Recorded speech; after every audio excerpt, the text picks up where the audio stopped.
Number 1. Hidden Pictures. Something genuinely weird is going on, and it all began when my father sent me a text message saying he and my mom were planning to drop all of my childhood belongings off at the local Goodwill to make more space in the garage. He said that I should come by later if I wanted to keep anything. I instantly thought of all those horror stories you hear about parents throwing out a small fortune in collectible toys and comics and whatnot, and I was sure I had something valuable. "Don't touch anything, I'm coming over right now," I responded in all caps and jumped into my car. Along the way, I picked up Lisa, my girlfriend, who got really excited by the mission to save my childhood. We made it to my parents' place in record time. There were about 8 boxes neatly arranged in our back family room ready to be discarded and forgotten. My mom was utterly perplexed at why 2 grown adults, namely me and Lisa, were so concerned with old toys and crap being given away. I explained to her that there were currently Spider-Man comics worth more than her house, but she just went back to baking her muffins. As the incredible aroma of muffins wafting through the room and tantalized us from afar, we set to work unpacking my entire childhood in the family room. To be honest, there was a lot of grimy garbage. I found a beanie baby of a pelican named Scoop, but all of the beans that should have been inside seemed to be dispersed amongst every single box. How did that even happen? I could sympathize with Scoop's misfortune because I started to feel deflated as well. Was my childhood really so lame, I thought, as I looked at a Homer Simpson action figure? I remember wanting this one of Homer in his underwear, but I didn't remember writing Jar Jar on his butt with a Sharpie. I picked up a Pocahontas action figure with my other hand and smiled at the memory of making these 2 figures be the mom and dad for my Kobe Bryant action figure, who rode a horse everywhere fighting his arch nemesis, a Darth Maul lid topper from Taco Bell. Lisa was sifting through some of my old notebooks and found one titled They're All Ducks, which featured like 20 drawings I had done of different birds, but none of them were ducks, and she was laughing somewhat too hard at my shortcomings as an artist. After she finished laughing, she pulled out a pile of my old kid magazines, stuff like Nickelodeon and Ranger Rick. I think my grandmother had subscribed me to all of them as birthday presents or something. We began browsing their contents, and I think we got lost in the black hole of nostalgia because before we knew it, muffins were served and we were chowing down like they were the last muffins on earth. I was giving Lisa fashion advice from the 1999 Kids' Choice Awards, and I thought it was funny, but she was weirdly quiet. "What are you looking at?" I asked. She showed me what was occupying her attention, a pile of highlights magazines from around the late 90s. If you were ever a kid who had to visit a doctor's office because of an illness or even just an ordinary checkup, then you remember these magazines all too well. They were full of games and activities and stories for kids, and they were super tame. All the characters were really boring, and there was never any real conflict in the stories. If there was a rating below G, then that would be the rating for Highlights magazine. I leaned over, dribbling a trail of muffin crumbs as I did so, and peeked at the pages she was looking at. They were those drawings where there were hidden pictures drawn in a larger picture. She had like 3 magazines all open to different ones, and I could see that they were covered with brightly colored circles where a young me had found all of the objects. "Looks like I beat you to the punch," I said jokingly. "Don't worry, there are probably some unfinished mazes in the back." She had a look of genuine concern and worry on her face as she held one up. "Look at these, Jeremy. You just circled random shapes in the picture. I don't think you circled a single hidden object. It's like you knew you had to circle something, so you drew circles on here, but you didn't even find a single hidden item. It kind of looks like you were avoiding them or something." I grabbed one of the magazines and glanced at the cover. 1998. I would have been 7 years old at the time. Definitely old enough to find some dumb hidden pictures. I turned to the hidden picture page. A moose I would describe as rugged was chopping firewood outside a cabin in the woods. 2 smaller mooses were skiing in the distance, maybe on their way home. "Look, right here, I circled the pineapple," I said, and pointed at a bright red crayon circle. She looked at the circle and then up at me. "Are you messing around or something? That's the only part of the moose's antler that doesn't have something hidden in it, dummy. You honestly don't see the pineapple? It's huge and they didn't camouflage it very well." I stared at her for a moment, thinking this was kind of a funny goof if she was messing with me. Then I looked back at the picture. I had to look at it for a long time before I realized that I had, in fact, misconstrued pieces of the moose's antlers for that famous Hawaiian treat. There was no pineapple there. Then where the fuck was the pineapple? I really started focusing, looking back at the example pictures every so often to refresh my memory of what I was looking for. There was no pineapple, no acorn, no envelope, and definitely no sailboat. I smiled and thought about what could possibly be going on here. Had Lisa somehow erased the images that were in my little circles? It seemed unlikely, but it would be pretty funny, I guess. Wouldn't I have heard her making eraser noises? Was I that absorbed in Nickelodeon magazine? Wouldn't there be eraser shavings all around her feet? I glanced in that direction, but only saw the telltale muffin crumbs of my mother's latest successful baking adventure. My gaze moved upwards until I locked eyes with Lisa, and I felt like we were giving each other the same disbelieving look. "Very funny, wise guy," she said, laughing all the way. "Oh, Lisa, your boyfriend can't solve puzzles made for 3-year-olds, and he doesn't know what a duck is." I laughed too, but I was also deeply upset and confused. "Let's help my mom get this stuff to the thrift store." We packed everything back up, but I kept a pile of my old journals and slipped them under the front seat. Sandwiched in between them, I snuck 3 issues of highlights as well. It was all I could think about for the rest of the day. Lisa noticed that I seemed a bit off, but I just chalked it up to being overworked. The truth of the matter, of course, was that I was thinking about that stupid moose chopping wood, allegedly surrounded by items that had no place around a snowy cabin in the mountains. I went home early that night just so I could scrutinize old highlights magazines. Maybe I was cracking up. When I got home, I cracked open a beer before I cracked open a highlights, and when I took that first foamy sip, I nearly blew it all over the pages like a character in one of those old sitcom shows. I was looking at the same old moose chopping wood, but I could instantly see the objects hidden throughout the picture now. The pineapple was up in the pine trees. The envelope was right there on the roof of the cabin. How had I not seen any of this earlier? It was all so clear. I immediately checked the other 2 issues that I had saved from the thrift store. Sure enough, I could find all of the hidden items as quickly as the average adult, which is to say, quite fast. Lisa was right though. I hadn't circled any of the hidden items. It was like I had avoided them or something. I bent my head closer to the page like the circles were going to tell me a secret or something. I didn't see anything at first, but then I checked the other side of the page. There were little writing indentations visible, like someone had written while pushing heavily on the page. I checked one of the red circles and, sure enough, right in the middle was the letter A hidden in some of the drawing, but pretty clear if you knew what you were looking for. 12 red circles around 12 hidden letters. Black ink on black ink. There was even an S with an apostrophe next to it. I checked the other 2 books and, sure enough, I found the same 12 letters. I stayed up all night trying to figure out what those letters meant. I think the apostrophe S is a clear sign that this was supposed to say something. A hidden message. That's why I've decided to put this out on the internet, to see if someone can figure it out. I've rearranged the letters in a ton of ways, but the best thing I've come up with is God's dumb arms, which doesn't mean anything, I'm pretty sure. Please, if anyone can help me figure this out, please send me a message with your best guess. Any info or insight is welcome. I can't help but feel that this is important.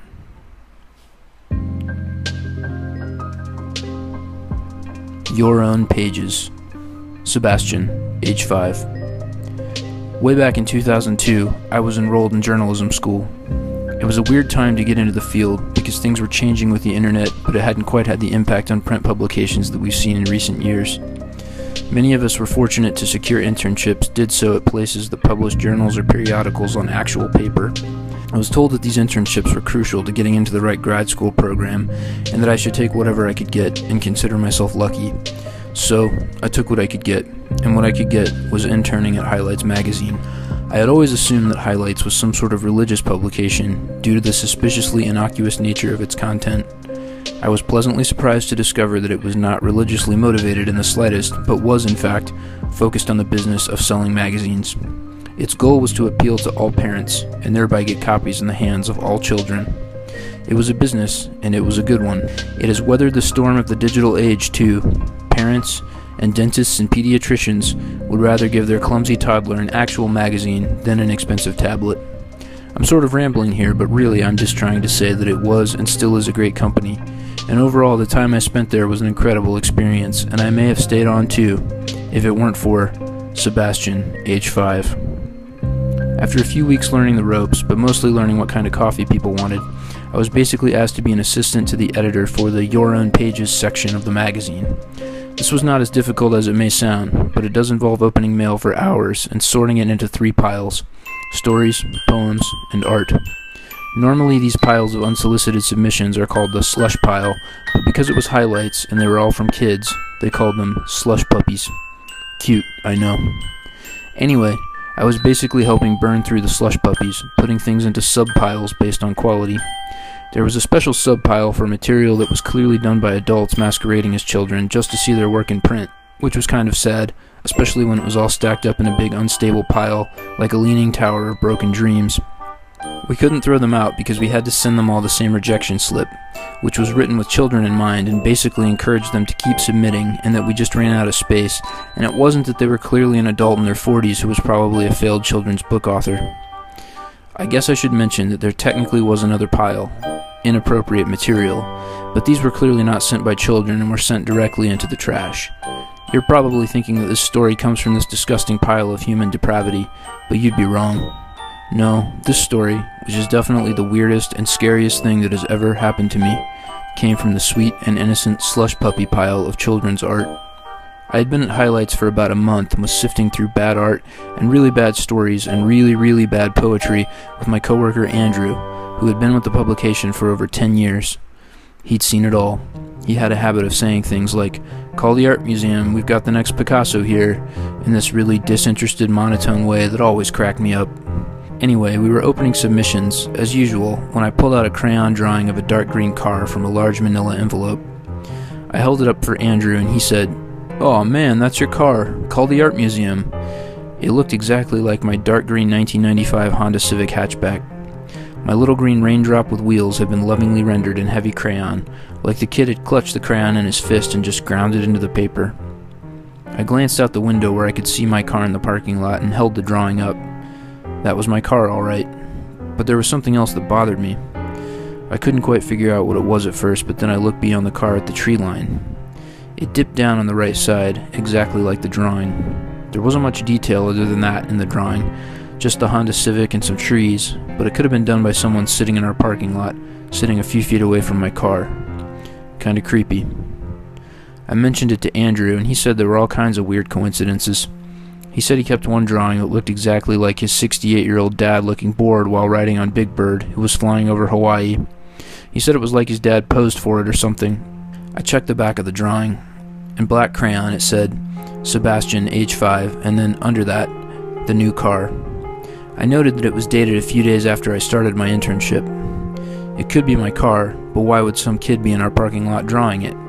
It was weird, but it had to be a coincidence. Green Honda Civics and tree lines that dip slightly to the right must be fairly common. I tossed it into the reject pile and didn't think much of it. A few weeks later, another heavily crayon drawing caught my eye. This one looked almost abstract at first. Some colorful rectangles and maybe clouds. I looked at the back and it was once again the work of Sebastian, age 5. This one was called Backseat. I looked back at the art and my heart started pounding in my chest. I took the artwork out to the parking lot and got in my car.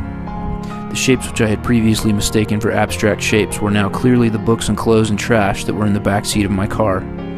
The books were drawn without the text, but the colors, shapes, and angles all matched up. A blue dress shirt with a sleeve hanging down, a crumpled up paper bag. It was all there. I tried to remember the last time I had moved anything back there. All the books were ones for class that I had finished. The shirt was from a week or so ago. Someone could have done it by just peeking into the car through the back window. I locked the doors and stared into the trees that lined the parking lot. Unfortunately, that wasn't the last of the drawings from Sebastian, age 5. I started collecting them, actually. The next one was clearly at the coffee shop I went to every day. One of the customers waiting in line was wearing a striped shirt that looked a lot like one I wore. The title was Just Waiting. The next one was of the Subway sandwich shop where I would eat lunch maybe 2 or 3 times a week. Maybe most Subways looked the same, but this one had a green bench in front of it. It was titled Wednesday. I tried to recall where I had lunch on the last 2 Wednesdays, but I could not. I ate there a lot, though. These drawings were more than a coincidence now. Someone was stalking me, drawing pictures of my whereabouts in heavy crayon. I started staring at every child I saw in public like a total creep. After about a week, I started watching adults, too. I was becoming sort of paranoid, and when the opportunity to intern at a much smaller publisher came along, I jumped at it. On my last day of work at Highlights, I came back from lunch to find a large drawing sticking out of a pile of papers on my desk. It definitely didn't belong there, and it definitely wasn't there before lunch. I pulled it out and gasped. It was my workspace, every detail exactly as it was right in front of me. The computer, the pile of papers, the post-it notes stuck to the wall, the Tweety Bird Pez dispenser. Whoever drew this was here at my desk. I turned the paper around, and of course there was the Sebastian H5, and then underneath that the title, Working. This was too much. I came to the conclusion that Andrew or someone did this as a kind of hazing or practical joke, and this was their way of messing with the intern. I couldn't believe I had been acting so foolish. I didn't even confront anyone about it. I figured they would come clean because it was my last day and the joke was over. Nobody did, though. I remember thinking, whatever, I'm never coming back here. Who cares about some dumb office prank? Over the last 15 years, I have told this story many times. When we have people over, I'll even bust out the drawings after telling the story. It always gets a big reaction. It's like telling an urban legend and then bringing out proof that it really happened. And here's the hook that was stuck on my car door. Everyone agrees that it was just a dumb prank that resulted in a great story. And that's all it was, until about a week ago. I was doing the dishes in our kitchen. It was quite late and my wife was out with some friends. I was listening to a podcast and scrubbing a pan, enjoying the slight breeze coming through the window in front of me, when I noticed one of our motion-detecting security lights near the garage go on. I peered through the window. It was the light behind the garage, which sometimes gets set off by neighborhood animals that snuck into our yard through the back fence. I couldn't see anything moving, but kept my eyes on the area around the garage. I thought I saw movement in the yard, which is pretty big, but it was dark and I was looking through a screen, so it was hard to say. I kind of thought it was a big dog or something. I turned off the light in the kitchen. Pressing my face to the screen, I could see most of the backyard now. Nothing. Then a motion sensor on our deck went on outside the back door that was about 5 feet away from where I was. I went over to the door, scared now, and made sure it was locked before peeking out of the blinds. I looked out just in time to see the outer screen door slam shut. I gasped and instinctively grabbed the knob, making sure it wouldn't turn. Was someone trying to break in? Was someone clearly home at the time? I looked out the blinds again, but I couldn't see anything. I opened the door to quickly lock the screen door, and as I did, I noticed a piece of paper on the ground. I grabbed it and locked both doors. My first thought was that it was some weird religious people leaving flyers, but why so late at night? I closed and locked the kitchen window before turning on the kitchen light. I couldn't tell what I was looking at for a few seconds. It was almost entirely covered in black crayon, except for a little rectangle in the center.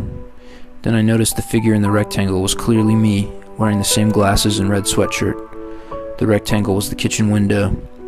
I turned the drawing around slowly, full of dread.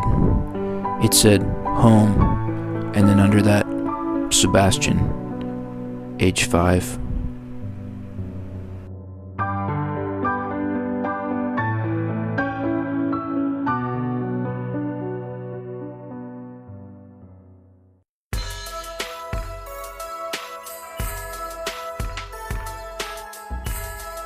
The real Goofus and Gallant, Walmart, 3 a.m. My friend Christina works the late shift at our local Walmart, and yep, you guessed it, she's got a ton of stories about creeps being creeps. Usually it's people who are clearly on drugs or who probably need drugs, but she insists that they are more entertaining than harmful. Usually, I have to admit that her stories are pretty interesting, but they all kind of blend together after a while. Sometimes my boyfriend Steve and I go visit her because, well, to be honest, there just isn't that much to do in our town, and it seems like there is always some Walmart drama going on, so Steve and I make plenty of late-night Mountain Dew runs that involve us spending an hour or more talking to Christina, and basically just aimlessly wandering around the store. Hey, don't judge, it's a really small town. Something seriously weird happened though. I'm not sure what or where we should even post this. Maybe the opposite of let's not meet, but I'm not sure what that would be. I hope I see them again, I guess. But that doesn't really capture how creepy the experience was. Let me just explain what happened from the beginning. We pulled into the parking lot probably a little after 3 in the morning. The parking lot was almost empty, probably only a dozen cars. We quickly found Christina stocking boxes of cereal. She looked excited to see us. After complaining that we always show up after her lunch break, she started talking in a hushed, excited voice. She said, there are these two really, really weird guys here." We asked her what she meant, like if they were on drugs or something, but she just said no, she didn't think so, but it wasn't something she could explain. I asked her how we would know when we found them, and she just smiled and said, "Oh, you'll know," then told us to come find her afterwards. This was more excitement than we had anticipated. We wandered through the aisles and saw a few random people shopping. Night owls and college students mostly. Nothing out of the ordinary. Then we turned a corner to face the cosmetics and hygiene area, and we saw them. Two young guys, probably in their early 20s, definitely brothers, both with what I would call old-fashioned bowl-cut haircuts and wearing almost identical shirts, but one was red and white striped, and the other was blue and white striped. I looked at Steve and he nodded like, "Yeah, that's gotta be them," so we pretended to shop in the same aisle. Red Shirt was examining something, and Blue Shirt appeared to be just waiting at the shopping cart. He didn't even notice us when we got closer to him. Eventually, Red Shirt said, "Let's get this toothpaste, Gary. It tastes like candy." Blue Shirt continued looking at the shelf in front of him for a few seconds, before turning to his brother and saying something like, "That toothpaste is for children, Gregory. We should buy an affordable toothpaste that will prevent cavities." They both talked in this weird way like they were reading a script or something. Gregory put the children's toothpaste back on the shelf and joined his brother at the cart. Gary grabbed a box off the shelf and said, "This is toothpaste for adults." And then they both just kind of froze, looking at the box of Crest or whatever. Steve and I looked at each other, trying to suppress our laughter. We probably seemed like we were high and just came to Walmart to look at stuff and giggle. Anyway, that's when Gary put the box of toothpaste back on the shelf and said, "Let's continue shopping, Gregory. We don't want to waste time." And then they walked off. Finally, Steve and I burst out laughing. "What was that?" I laughed. Then Steve said, "They didn't even buy the toothpaste. Did they forget? Are they practicing how to be normal humans shopping in a store or something?" We peeked around the corner and could see Gregory spraying one of those sample cologne bottles in the air and saying, "We can smell nice for free." He must have emptied most of an entire bottle. I could start to smell it over where we were. After what felt like forever, Gary said something like, "Those bottles are for people who are deciding which perfume to purchase, Gregory. You should only spray the ones you were thinking about purchasing." After he said this, they both just stood there for a while, letting the cologne settle around them. Then finally, Gary said, "Let's continue shopping, Gregory. We don't want to waste time." We went back and found Christina, who was still stocking the great wall of cereal boxes. She was excited to see us. "Did you see them? Were they arguing?" "Yeah, what is wrong with them? They were arguing over what toothpaste to buy, and then one of them sprayed cologne everywhere. They've apparently been doing that for an hour. My coworker said when they came in, they got into an argument because one of them wanted to ride in the shopping cart, and the other was explaining that he was too big. There's something off about both of them, right?" Steve shook his head. "You know what they remind me of? Remember those two boys in Highlights magazine when you were a kid? One was always kind of bad and the other was always good. It's like they grew up and now they're shopping together." "Oh yeah," Christina said. "Goofus and Gallant. They were so boring." That was when Steve noticed that even their names started with G as well. "That is so weird," he added. "The real-life Goofus and Gallant here in our Walmart. Do you think they drove here? I can't imagine either of them driving." That was when we agreed that our mission for the night was to follow and document them. We watched Gary instruct Gregory to put greeting cards back in the right place, to not drag his feet when they walked, and to choose healthy food. That last one was really weird, and it went something like this. Gregory pulls out like 15 frozen pizzas from the freezer and says something like, "This will be a fine dinner," and then dumps them into the still otherwise empty shopping cart. Gary tells him that a balanced diet requires fruit and vegetables, and that he should put the pizzas back. Gregory puts them back very slowly. They keep sliding back out of the freezer. Finally, he gets them all in, and Gary repeats exactly what he said before about fruit and vegetables, and they start walking. The produce section is on the other end of the store, so we follow them all the way across, and they don't notice us or say anything to one another. Finally, they arrive, and Gary picks up the biggest watermelon out of a bin and says, "It is important to eat healthy fruits and vegetables every day, Gregory." And then he just stands there, holding the watermelon like he's about to put it in the shopping cart, but he doesn't. After about 20 seconds, his arms start to shake, and it just kind of tumbles back into the bin. It was around 4 in the morning when they decide they've had enough pretend shopping and they should go home. For some reason, they push their empty shopping cart out with them. Gregory, of course, tried to leave the cart in an empty parking space, but then Gary gave him some kind of lecture about where it should go. At this point, we were too far back to hear them, but we could make an educated guess. Gregory slowly marched the cart over to one of those big metal cart corrals and then rejoined his brother. They just kept walking to the end of the parking lot. I knew they didn't drive, Steve said, and then we both looked at our car and agreed that we had to follow these guys. They walked along the sidewalk directly in front of the Walmart and then had a conversation while pausing at the stoplight. Steve laughed and said, "You must not cross the road when the light is red, Gregory." It was a pretty good Gary voice, and I had to laugh. The light turned green and they crossed and made a right, which was just across from the other side of the Walmart parking lot. Where are they going, I wondered, and why didn't they just go out the side door instead of going all the way around? We were keeping our distance, but it didn't matter since they didn't seem to ever acknowledge other people. I tried filming them with my phone, but it was too dark and kind of creepy since we were technically stalking people at night. The road curved until we were in a parking lot for a permanently closed shopping center that was sort of behind Walmart. There was a large white van parked next to the curb, and the two approached it. We stopped at a stop sign across the street and were just watching. The sliding door in the van opened, but it didn't look like they had touched it. It didn't open all the way, just a little bit. There was a moment where nothing was happening, and then, simultaneously, they both turned their heads and looked right at us. Steve freaked out and made a right, speeding off while I looked behind us. Through the window, I could see them getting into the van through the open sliding side door. We weren't followed or anything like that. We got home and stayed up all night talking about what we had just seen. We're planning to go back to Walmart until we see them again, and this time we're going to film some of it on our phones. So, Gregory and Gary, if you are out there, we will meet again.